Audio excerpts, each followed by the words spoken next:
cockpit. Ampak ni noro, kako lahko iz nečesa tazga potem nastane tole. Ja.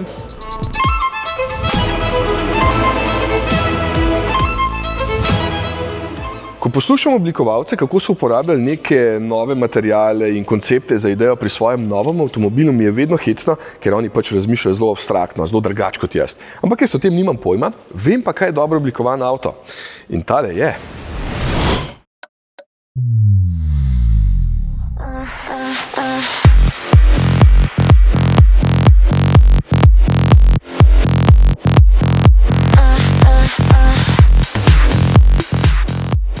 Jep, to je nova Mazda CX-6e.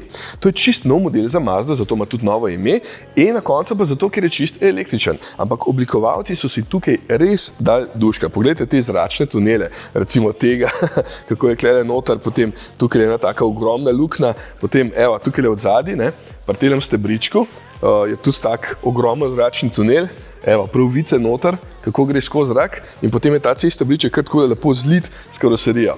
Ja, teli elementi vas bodo res dolgo navduševali pri tem avtu, če vam je oblika pomembna. Just like that.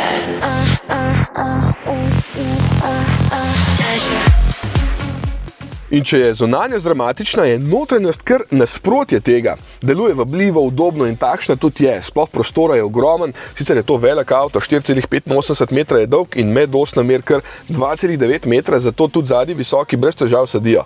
Prostor je svetel in zgor je več kot kvadratni meter veliko okno, ki se seveda lahko zastre. Ta del jim je super uspel. Jep. Prtljažnik sicer ni toliko velik, 468 litrov ima, je pa spredi še en 80-litrski prostor, kamor lahko spravite kable in podobno šaro, tako da se bo dal tudi s tem živeti. Tukaj ima kar visok prostor za tega, ker je spodaj baterija in seveda motor. Ampak spredi, tukaj je pa marsikaj za videti. Najprej seveda najbolj očitna stvar, ker 26-palčni zaslon.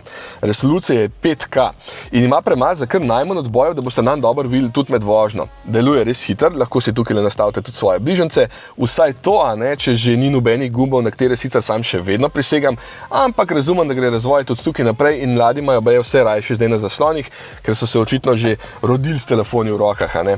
Kar 23 zvočnikov ima pri boljši opremi, dva sta tukaj tudi vzdavnikih zadaj, Bluetooth, zato da lahko vi med vožnjo se pogovarjate pa poslušate glasbo in ne motite tistih potnikov zadaj.